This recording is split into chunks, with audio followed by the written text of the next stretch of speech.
Today we're going to be learning Ketubot Daf Memchet. We're going to start with the topic that we ended with yesterday, which is the issue of She'er, Ksut, Ve'ona, the three things that a husband is obligated to provide his wife with, according to Torah law. Again, I want to go back for one quick minute to the middle of yesterday's daf. We saw it said that a husband is chayav b'mizonoteha in the Mishnah, and then we brought a braita that said tiknu mizonoteha tachat ma'aseh yadeh ukfurata tachat ketubata, right? That they instituted mizonot are in place of her salary, and kfura, her burial, is in place of her ketubah. And then we added to it that the responsibility to redeem her is in place of the redemption is in place of the payroll, the proceeds he gets. To which Rava says, now notice the language, tiknu sounds like it was a rabbinic institution. The rabbis instituted that, since she gives him a salary, she gets mizonot. Okay, that's one way to read it. So then Rava comes toward the bottom of the daf and says, Hi, Tana Sabra mizonot midoraita, the following Tana, and many people think he's referring to all the Tanaim we're going to read, hold that mizonot are by Torah law, meaning not rabbinic the way it sounds like from this bright. To which the Gemara now goes into, where do we learn that from? So she'er, ksut, ve'ona, according to the two opinions we saw so far, ksut is clothing, right, covering, but she'er and ona either refer to she'er as food, and ona is he has to provide her with intercourse, or the reverse. The she'er is intercourse, like she'er basal, closeness of body, reverse it, and the ona is mizonot, okay, is food. That's where we ended yesterday. We're going to continue on a little bit more here. Rabbi Eliezer ben Yaakov omer she'era ksuta. He understands the juxtaposition of sharing ksuta, come to teach you. Lefum she'era ten ksuta. According to her body, that's how you give clothing, meaning the clothes have to match who she is, what kind of body she has. Shelo yiten la lo shel yalda lezkena v'lo shel zkena liyalda. I assume they mean, right, don't give her very small clothing if she's a big person, or very big, right? Here they use yalda and zkena, a young child, like don't give children's sizes to a woman who's a grown woman, or the reverse. Okay, they have to fit her properly. Ksuta ve'onata, what's the connection of those two words? Lefum onata ten ksuta. According to the season, give her clothing. Meaning, don't give new clothes in the summer. New clothes meant that they had thicker material and they were heavier. And not worn out clothing because they'll be too thin and they won't properly warm her. Tane Rav Yosef, he has a different. So by the way, before we move on, notice he doesn't talk about the she'er and ona on their own, only as they relate to ksuta. Some people think that when Rava said this Tana holds mizonot or doraita, he was only talking about the first two because he doesn't mention mizonot at all. But Tosfot says no, that the Rashbam, he explains in the first Tosfot on the page, the Rashbam explains that he also holds mizonot or doraita, and he quotes the end of this source that says mizonot, from where do we get them, and what about tashmish, having intercourse, where do we get that from? And those are learned out from a kavachomer. It's obvious from the ksut. And then there's a specific kavachomer that they learned it out from, which means that they think he also holds. And when Rava says this Tana, he means all the Tanaim mentioned here. Tana Rav Yosef, she'era zo kiruv basal. He explains she'er in a different way. He brings a braita that says that means he has to be with his body close to her body, meaning what?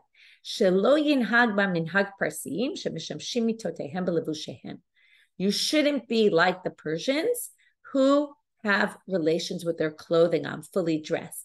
Says that's not appropriate, right? It's interesting. You might say, what do you mean? Shouldn't you be tsanua? Even then, there's even a Gemara Brachot that seems to indicate that's a good thing.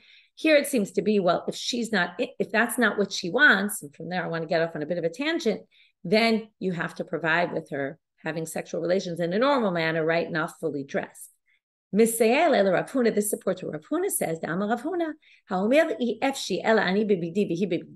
If the husband says, I can't have relations unless I'm fully dressed and she's fully dressed, we force him to give a ketubah in this get in this case, and he has to then give her all the money of the ketubah. In other words, that's a failure to provide for her what she needs. Okay, it's a very interesting source. And from this, I want to talk about this mitzvah of onah, the way the first interpretation that onah is tashmish, which is generally the way it's assumed to be. Either which way, whatever interpretation we saw, is that he has to provide for her. Now, I know these last dapim have been not so easy for people and not easy to swallow, particularly as women, dealing with rape and seduction and all these questions that are somewhat unanswered in these dapim that they're not really relating to. But here I want to show you that Judaism was very forward-thinking in terms of understanding, right, that if, as in general, I think many cultures, the focus was on the man when it comes to sexual relations. And here, if you notice, the mitzvah is on the woman. It's for the woman. The husband has to provide her with sexual relations when she wants it. And not only that, but there's all sorts of halachot of things that maybe, they're questionable whether they're appropriate or not. There's all sorts of rules about what's allowed and what's not allowed. But if the woman wants them and it's for her sake, then the man needs to provide them for her. And also these things that might be questionable actually become permitted because they're to provide her with satisfaction. And there's a whole focus on the importance of the woman and providing her with her sexual needs, which I think is fascinating. Particularly, we always look back and think about, well, these were the times and this is how people were. And considering the way the times were then, I think it's incredibly forward thinking that they understood that the woman needs, I view it as a kind of way of protecting her in sexual relations, of protecting her from men taking advantage, that the focus becomes on her and what's good for her and not necessarily what only he wants. And notice it's not the reverse. According to halacha, she doesn't have to provide for him when he wants, right? She can't swear, I'm never going to have relations with you. That would be a cause for divorce, but she doesn't have to give it to him anytime he wants. Okay. It's really, the focus is on she gets it when she's interested. So it's a very interesting topic in and of itself if you want to delve further into it. Okay. Rabbi Yehuda Omer, afilu anisha b'Yisrael. So Rabbi Yehuda says, even a poor person in Israel, we're now getting to the burial, has to provide her with shnei chalilim and a mekonenet, 2 flutes and a woman who laments. So how does he disagree with Tanakama? Tanakama said he has to bury her. Michlal, the Tanakama savar hanei lo, right? From here, the Rabbi Yehuda says this, yes, sounds like Tanakama would hold no. Hechidami, so what's the case? Id orcha, again, we're getting into, these are all based on their society. If it was the way everyone did it, well, my Tanakama damar lo. Everybody does, and that's the basic. Then, of course, you'd have to provide that Tanakama also. Idalav orcha, if nobody does it like this, my Rabbi Yehuda, then why did he require it? Lo tzricha, it must be in a case, kigon de orche didei, the lav orcha dida. It's his family custom, but not her family custom. Now, why is this important? This is a very fascinating issue also in and of itself. Tanakama saval, ki amrinan ola imo ve'ena yoredet imo. There's this concept that when she gets married to him, she goes up to his social status, meaning if he's used to certain things in his family, he has to provide them from her, even if she wasn't used to that. Ve'ena yoredet imo. But if she was at a higher status than he was, she has to get what she used to get. So he has to provide for her at her social status. So basically, she never goes down. She always either goes up to his level or he has to go up to her level.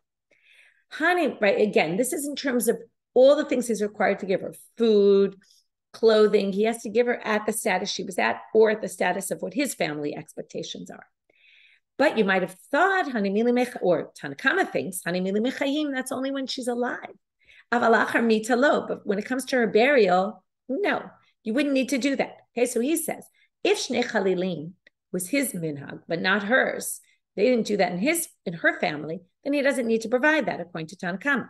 Rabbi Yehuda savar afilu lachar mita says even after death, he has to provide for her, his family. So if his family, they do that, and her family, they didn't, then he still needs to provide that. Amar Rav Chisda Amar Ukva, halacha Rabbi Yehuda. And in fact, the pasuk like Rabbi Yehuda that she's deserving of, even in death, right, the level that he was providing in her lifetime. Amar Rav Chisda Amar Ukva. Another thing he says. Mi shenishtata beitin yordim lenechasav zanim umarparnasim et ishto. I'll start before I finish the next line. Somebody became insane or not of sound mind. Okay, so they were normal, then they lost their mind. Beitin yordim lenechasav. Now the question is, what do we assume he would want to do? So, and not only that, but what is he obligated by law to do? So first of all, he's obligated by law to, right? The court goes into his property, takes money for zanim umefranesim et ishto. They give his wife what she needs, right? All the things the husband is supposed to provide, the food, the clothing. Banav ubnotav vidavar acher. Okay, also his sons and daughters, and davar acher. We're going to get to, and something else. We don't know what this something else yet is. Also the sons and daughters. We talked about before that the husband is not obligated, father is not obligated to feed his children. By the way, this is only from age 6. Till age 6, he's obligated by law to feed his children. Once they reach age 6, he's not obligated. However, most fathers feed their children. Therefore, we can assume this person went in, and that was what we learned all sorts of things before that were based on the fact that we just assume he's going to. So therefore, the court can come in and take his money and feed his children. Davar acher we'll get to. Amale Ravina l'Rav Ashi. Maishname had the Tanya. Ravina asked Rav Ashi, why is this different from the following Braita, which sounds like the same idea, but the halacha is not the same. Misha halach lemedinat hayam. Somebody goes abroad and didn't leave enough provisions, right? He didn't give them food for the next while. So again, the court can come in, and what do? The woman comes to court, the wife, and says, listen, I need food to feed myself, to feed the family. Okay, so far the same. The court can come in and take his possessions and use it to feed his wife. But not his children, not his sons and daughters from the age of 6. Okay, it doesn't say that, but it's clear from the halacha that that's the case. V'lo davar acher, and not this davar acher. So in the first source, if he goes crazy, we have the banav u'bnotav and the davar acher are taken. And in the case where he goes abroad, they're not. Amar le, so Rav Ashi says back to v'lo shanelach ben yotzei l'dat l'yoshei shelo l'dat. These two people are very different. It's true they're both not on the scene. But one, it happened against his, right? He didn't know it was coming. It just happened. So for him, he didn't provide before because he didn't know he needed to. So we didn't leave instructions. So therefore, we have to just assume what's it the average father going to do? This is what the average father does. This is what we're going to require. However, the person who went abroad and didn't leave money for his family, maybe there was a reason he didn't leave money for his family. Maybe he wanted to abandon them. He wasn't interested in providing for the children. He said, do it yourself. In fact, he didn't provide for his wife. Well, he has to. So that we're going to require. But the children, and we'll see what this davar acher is, we're not going to require. Because we assume, again, the whole idea is that we're trying to get into his head and see what would he have thought. Well, if he would have thought to do this, then he would have done it. So now they say, my davar acher. We still have to figure out what is this other thing. Rav Chisda amar zeh tachshit. Tachshit usually means jewelry. What it really means here is makeup, perfume, things like that. So let's go back now. Okay, he goes crazy. We provide for his wife all that stuff. But if he leaves town and didn't leave money for her for that, then we don't allow her to get it. Okay, now some people say, what's the assumption here? Maybe he doesn't want her to have it because he's away and he doesn't want her looking prettier and attracting other men. Rav Yosef amar tzedakah. Well, tzedakah, people are assumed to give tzedakah. So again, now, if the man went crazy, we can assume, and again, with whether we say tachshit or tzedakah, we can assume he did want to provide his wife with this because that's something a husband normally provides his wife with, or he did want to give charity because that's something people generally do. But if he ran away or went abroad and didn't leave provisions as to, I want to give tzedakah, we can't go into his property and assume he wanted to give charity because he would have stipulated before he left. Manda amar tachshit koshken tzedakah. So the one who said tachshit, Rav Chisda, he would have agreed, koshken tzedakah. We're talking specifically about Medinat Hayam. If he goes abroad and didn't provide money for his wife for jewelry, which it's his own wife, and he didn't provide for, of course, we're assuming this guy is not providing charity for the people in the city. So if he doesn't take care of his own people, he's not really taking care of anybody else. So obviously we wouldn't be able to take tzedakah from him. But mandamar tzedakah, if one says you can't give tzedakah from his money, aval tachshit yavinana, you might still say we can take money for the wife to have this tachshit, right? The jewelry, the perfume, de lonichale de tinavel, because he wouldn't want his wife, even if he's abroad, he doesn't want her. Right? This is the opposite of what I said before. One is he doesn't want her looking attractive. One is he doesn't want her looking unattractive. It reflects poorly on him, even if he's not in town. Amar Reb Chia bar Avin Amar Rav Huna Mishalach lemedinat hayam umeta ishto. Somebody goes abroad. Here we're having another halacha about this. Somebody goes abroad. This time his wife died. So the question is, what do we provide for her?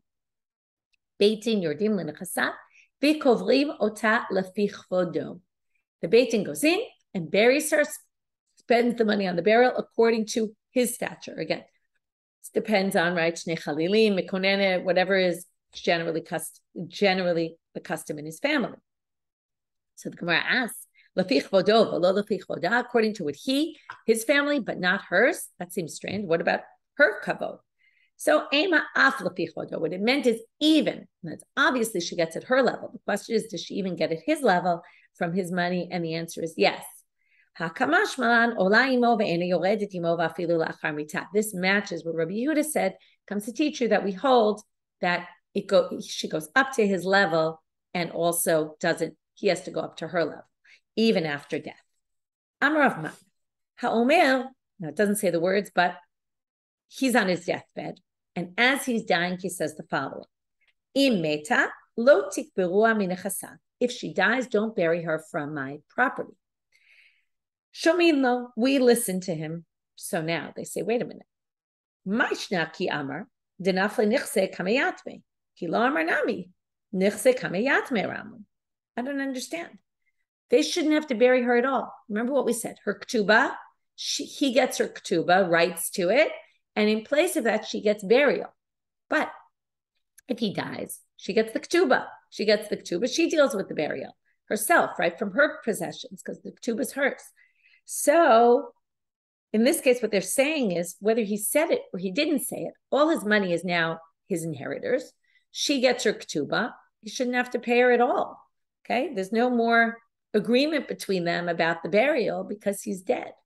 And she has the money that was in place of that. So they say that whole statement must have been incorrect, and we're going to correct it in a few ways. You're going to see, instead of shomin lo, it's going to be ein shomin lo, and instead of him saying im meta, it's going to be im metu. He's talking about himself, and this has absolutely nothing to do with our topic, although it's a very interesting line. Ela ha'omer im metu, meaning if he says, if I die, meaning he's on his deathbed and he's going to die, or even if he's not on his deathbed and he says, when I die, lo tikberu minechasav, don't bury me. He's talking about himself in the third person. Don't bury me with my possessions.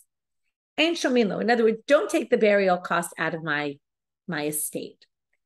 We don't listen to him. Lav kol imenu she'ashir banav yapil atzmo al hatzibur. What? He's trying to make his sons rich and put his stuff on the community. That's if it's not going to be paid up from his money, then it means the public is going to have to pay for his burial. That's not appropriate. He should have the public pay for his burial so that he can have his kids be rich. Makes absolutely no sense, and therefore we don't listen to him. So again, we thought this came up here because we thought it was related. It turns out it wasn't related at all because the statement made no sense. And in fact, we changed it to make it make sense, and it then has absolutely nothing to do with what we thought it had to do with. New Mishnah. And we're about to turn to Amud Bet. La'olam hi bereshut ha'av ad shtikanes l'reshut ha'ba'al l'nisuin. The woman is always in the domain of her father. We're going to see for what purposes, until she goes l'reshut ha'ba'al b'nisuin. Until, now this is a strange language, and in fact, later in the Mishnah, it's going to be quoted with different language, and some people say that this is the wrong girsa and it should have been different words. Either she goes into her husband's domain for marriage, or some people say ad shtikanes l'chuppah, until she actually goes into the chuppah. Okay, actually gets married. So there's a bit of a debate about this Mishnah, which has some ramifications. Masal ha'av, now the Mishnah gives a whole bunch of different scenarios.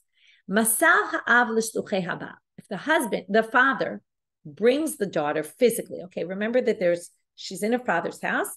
In the time of marriage, she moves to her husband's house, right, his family. So there's this physical moving of her. So masal ha'av l'shluchei haba, the father goes with her, and then gives her to the messengers of the husband. She's not yet married, but he gives her to the messengers of the husbands to basically go get married. From that moment, they take her. She's in their domain. If the father escorted her and the shluchei abal until they got to the husband's house, or the father himself didn't go, but he sent messengers with her, and they escorted her with the messengers of the husband, she's still in her father's domain because the father's still physically present, or his messengers are. Maslu shluchei ha'av lishluchei ha'bal. But if the messengers of the husband, of the father, just like the father himself, passes her off to the messengers of the husband, harehi bereshut habal, then she becomes in the husband's domain. That's the Mishnah. Now the Gemara says, my le'olam. Why does it say le'olam? Always she's in the reshut, she's in the domain of her father until she goes to the reshut of the husband or until she's married, and she goes to the chuppah. Why does it say le'olam?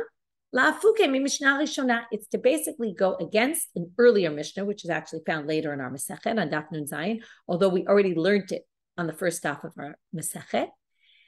There was an earlier Mishnah that was, right, there were different time periods in the time of the Mishnah, different, right, generations. This was obviously an earlier Mishnah, and our Mishnah is coming to negate that Mishnah. If you remember, there was a year that was usually a year from the engagement to the marriage. So if the time came that the year was up and they were supposed to get married and he didn't marry her yet, ochlot mishalo, she already gets food from him. He has to provide food. Ve'ochlot b'truma, and if she was marrying a Kohen, she gets to eat truma. So kamash malan le'olam. Our Mishnah comes to say, no. She's not in his domain. He's not responsible for her for food or she can't eat truma until there's marriage, okay? Or until she's in his domain, again, depending on how you understand it. Next line in the Mishnah, Masaha av l'shluchei habal harei b'reshut habal, right? Once they pass her over, she's in the hands of the husband. So now the question is, for what purposes? For here, we're going to have a big debate. Amarav, misirata lakol. It's for everything, chutz mitruma, except for one thing. Meaning, okay, let's just go through a list of a bunch of things. He has to feed her. He has to clothe her. He has to, right? He's already responsible for her burial. He's already responsible for redeeming her. Okay, like if she were to die right then, he inherits her. If he's a Kohen, he can be impure to her. Okay, all sorts of things like that. Her salary goes to him from that moment. Okay, he can annul her vows without having to consult with the father. Okay, but she can't eat truma if she's marrying a Kohen because there still isn't a marriage.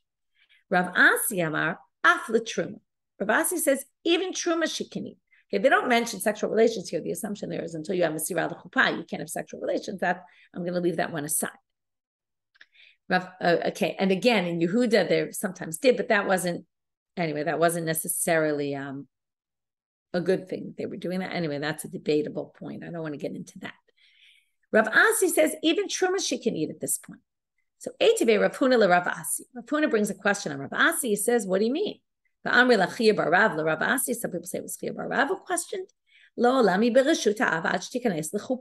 Seems like they're quoting our Mishnah, and here there's the different version in our Mishnah that she's in her father's domain until she goes into the chuppah. So how can you possibly say she can eat truma at this point? Amar lehu Rav, lav amina lechu lo tizlu batar ipcha. Didn't I tell you don't go by a Mishnah that can be explained in different ways? Yachol l'shenuye lechu. I can explain it like this. Misirata zoi knisata l'chuppah. Passing her over is like going to the chuppah. There's a whole debate about what exactly chuppah is and what it means chuppah. There's a whole different opinions about it. So he says passing her over is potentially considered like Misirah l'chuppah, and therefore she's not b'reshut ha'av anymore for anything, even for truma purposes. Okay, by the way, this machloket, just remembered, I forgot to mention this when I taught this in Hebrew. Anyway, maybe I'll mention it tomorrow, but the machloket between Rav and Rav Ashi, many say it's dependent upon this other machloket. Okay, if you remember, we have this whole machloket. Is she theoretically really allowed to eat truma when she's betrothed to a Kohen? It's just that there's two side factors, and the Rav and Rav Ashi each hold by one of these side factors. Rav says it's because of, Rav holds, again, according to this explanation, the Rav must hold is because of simpon. Simpon is he might find something despicable in her body or something that he'll be thrown off by, and he'll want to divorce her. In which case, right, he'll say it's a mekach ta'ut. I didn't know she had this horrible deformity or something. I don't want to be married to her. What it would be, I don't know, that would be qualified for this. And then turns out she was never really married to him, and therefore she shouldn't eat truma until they actually go through with the marriage. That would still be relevant in this case, and that's why she doesn't need truma yet until they're actually married. According to Rav Asi, or according to this other opinion, which we could say Rav Asi must hold by, it's because we're worried that since she's still in her father's household during the betrothal, her family might come to eat the truma. since that's the case, when she leaves her father's domain and is brought to the husband's domain, even though she hasn't married him yet, there's no concern anymore that if she's eating truma, she'll bring it home and her family will eat it because she's not living there anymore. So that would no longer be relevant, and that's why Rav Asi says she can even eat truma. So now, Shmuel Amar. Okay, Shmuel says, Li-Yerushata. He says it's for Yerusha purposes, for inheritance. Already he can inherit the dowry from this point on. Sounds like he's saying only for this. That's the only issue here. Rish Lakish Amar Li-Ketubata, for her Ketuba, to which the Gemara says, Ketubata Mahi. What are we talking about relating to the Ketuba? Isn't Imeta Yarila? What, that the dowry, that he'll inherit her dowry? If so, Hainu Shmuel, that's exactly the same thing Shmuel is saying. By the way, I want to point out that there's a machloket about when Shmuel says Li Yerusha, does it mean Li Yerusha and not Truma? And is he really holding like Rav? Some people think that he's saying only Yerusha, as I said before. Some people think he means Yerusha, not Truma, which basically means like Rav, who said everything other than Truma. Okay? I think I might have forgotten to mention, I don't remember if I did or not, but obviously when Rav says everything, he includes Yerusha in there. So some people think Rav and Shmuel are saying the same thing. Some people think they're saying different things. So Rish Lakish, now we're going to say, it doesn't make sense to say two, but that's the exact same thing as Shmuel, and it sounds like he has a different opinion other than Shmuel. Amaravina lomal ktubata me'achel maneh.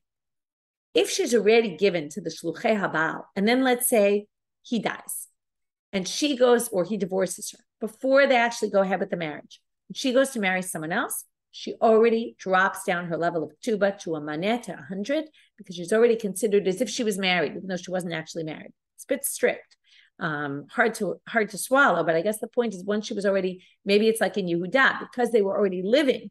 Like the custom was to live with the husband's family. There was concern that they had already been together, and therefore her chezkat bitula, the fact that we assume she's a virgin, is already gone.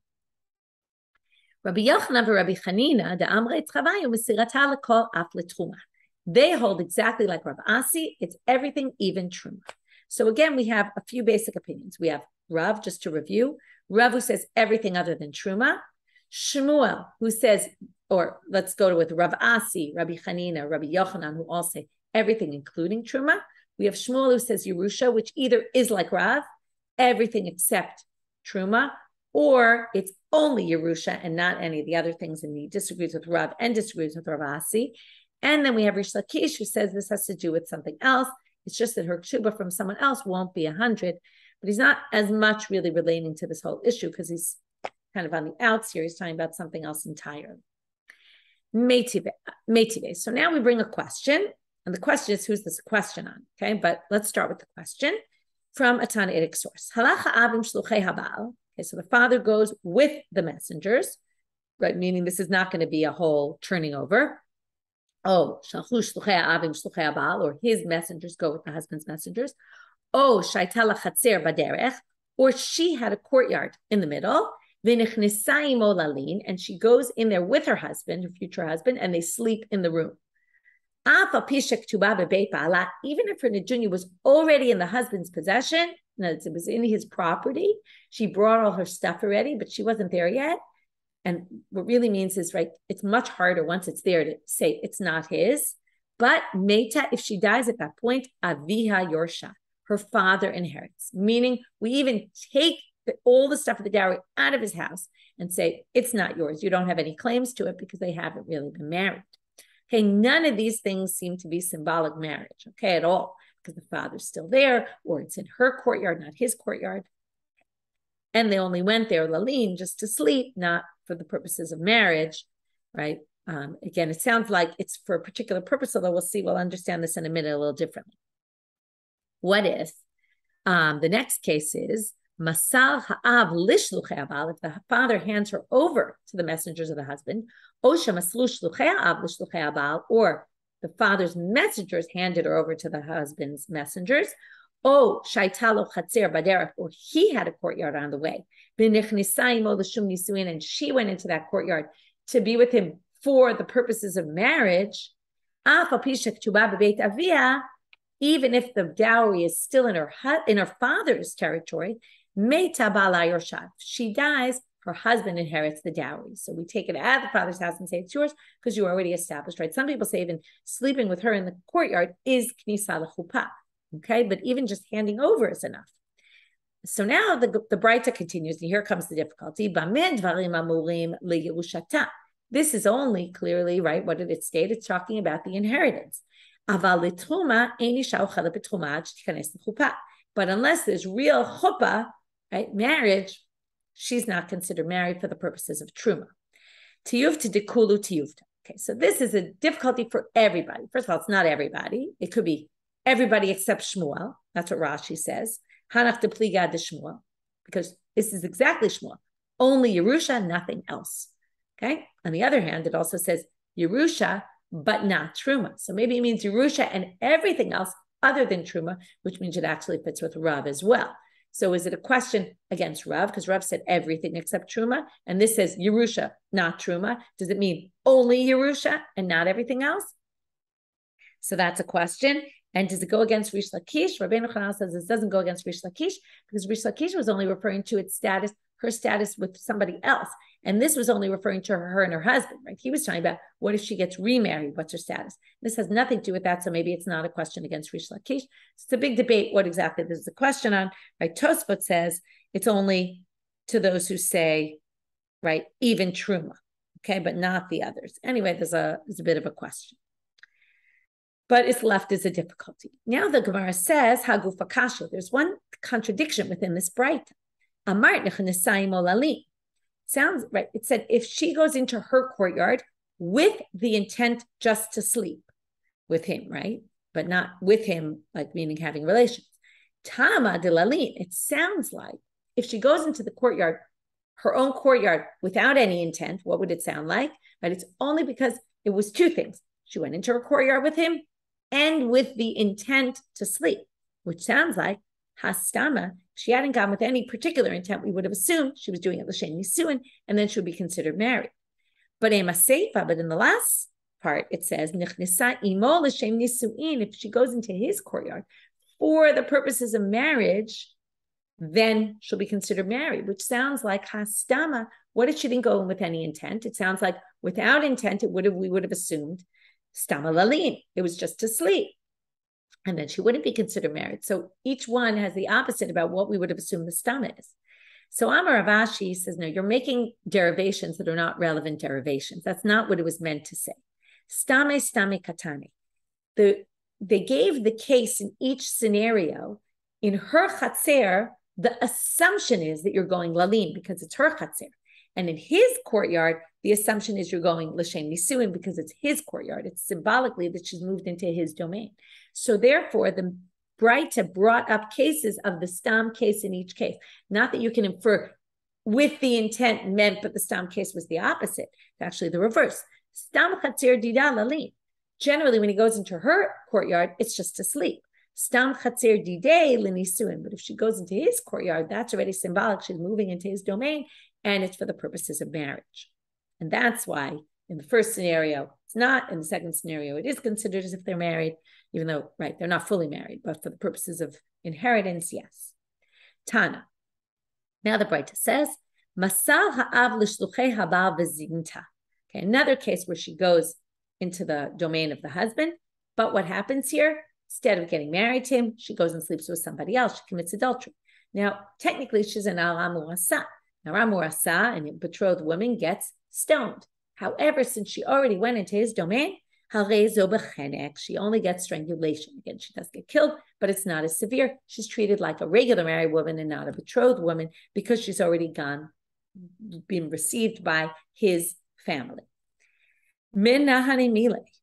Where do we get this from? Rabbi Ami Barhama Amalcha Liznot Beit Avia. When does she get stoned? This in the Motzi Shemra describes it, because she has disgraced or engaged in licentious behavior regarding her father's household.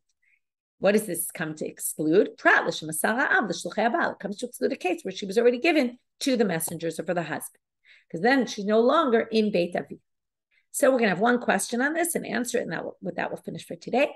Ve'ema, why are we saying that comes to exclude this case? Maybe it's coming to exclude a different case. Maybe it's coming to say if she went through chuppah but didn't yet consummate the marriage, didn't yet have intercourse with her new husband, then she'd still get chenek. She would no longer be considered an ara murasa. Right? You might think, in other words, the simple would be only maybe once the marriage is consummated, they have relations, but the halacha is even if she hasn't yet slept with him, she's still going to get chenek. So Amar Rava, Amar li Ami, I'll tell you why not. Why this is not what this pasuk is coming to exclude, because that was already excluded and made clear in a different verse. In other words, again, she's not going to get skila in either case. Both cases are chenek. She got passed over to the husband's messengers, chenek. That we're going to learn from our verse that we started with, Liznot Beit Avia. The fact that we're going to learn that if she gets married but doesn't consummate the marriage by having intercourse, she's still not considered an aram or a sign, is going to get chenek, strangulation, instead of stoning. We learn from this verse. And when we have a na'ara, we've seen this pasuk many times, who is, right? She's a na'ara, she's a betula, she's a virgin, and she's mu'urasa le'ish. She's engaged to someone.